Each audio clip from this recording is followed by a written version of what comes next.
Dalam rekaman terlihat beberapa orang pria tengah menandu seorang warga dengan menggunakan kain sarung untuk menuju rumah sakit.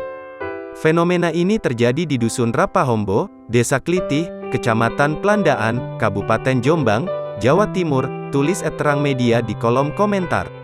Disebutkan warga sakit itu terpaksa ditandu menuju rumah sakit lantaran akses jalan yang tidak bisa dilalui dengan roda 4. Lokasi desa yang tepat berada di tengah hutan, dan berada 33,5 km dari pusat kota Jombang, membuat warga nyaris tak bisa keluar dan masuk desa seenaknya.